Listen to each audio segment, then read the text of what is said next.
Isang mapagpalang araw po sa ating lahat. Welcome again to our 365 daily devotion. Our topic for today is 7 Essentials Restoration of All Things. And our scripture for today is Acts chapter 3 verse 21. Heaven must receive him until the time comes for God to restore everything, as he promised long ago through his holy prophets. So, sinasabi sa verse na to na yung when the time comes is si Lord, i-restore niya lahat. So, second coming, i-restore niya lahat. Diba yung last na topic is yung second coming of Christ. So, ngayon is i-restore niya na lahat. Yun yung pangako ng Panginoon sa atin.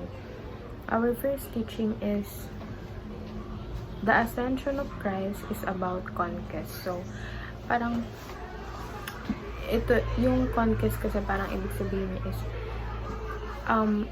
i-unlock na natin yung mga promise ng Panginoon para sa atin. And ayon sa ipinahayag ng Diyos sa pamamagitan ng kanyang banal na propeta mula pa noong una. So mula pa noong una, meron na talagang pangako ang Diyos na babalik siya ulit, and sa second coming niya hindi na siya ulit magsasacrifice para sa atin, kundi He is coming for those who are eagerly waiting for Him. Second, Jesus comes back to complete the project of restoration. So, pag sinabi nating restoration, di ba? Yung isang bagay, i-restore natin, kumbaga, gagawin natin siyang bago ulit. And ayun yung gagawin ng Panginoon sa buong mundo.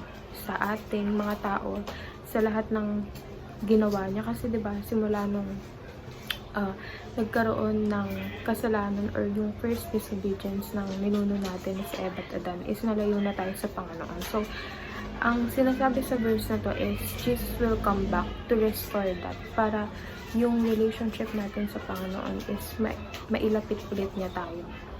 And third, God's promise will not be broken. So, palagi itong inuulit-ulit sa kahit anong mga verse or mga teaching na ang pangako ng Panginoon is kapag ang Panginoon ang nangako, never yung mapapako, kasi walang pinangako ang Panginoon hindi niya tinupad.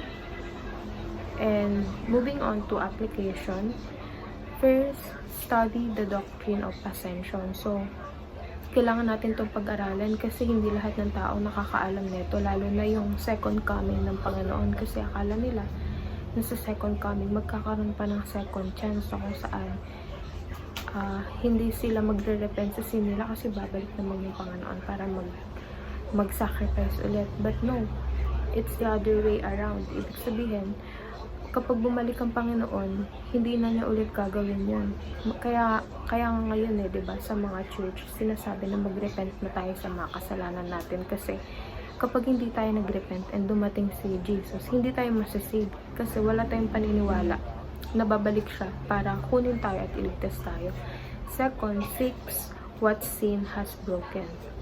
So, ang kasalanan kasi yun talagang naglalayo sa atin sa Panginoon, pero hindi dapat maging dahilan na porket sinners tayo, hindi na tayo magre-repent sa mga nagagawa nating kasalanan, kasi yung kamay naman ng Panginoon, hindi naman yun maikli para hindi ka maabot. And kahit naman sobrang makasalanan mo, kapag nag-pray ka, maririnig niya pa rin yun.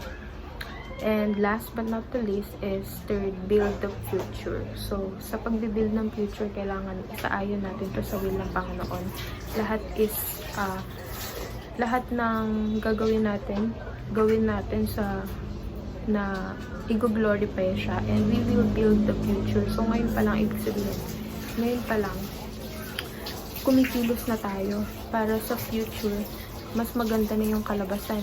For example, ngayon pa lang, inuunti-unti mo na lumayo sa mga kasalanan para sa future, sa pagbabalik ng Panginoon, is masasabi mo na nag-repent ka na because you have faith and you believe in God. So, yun lamang po, and see you again on our next 365 daily devotion.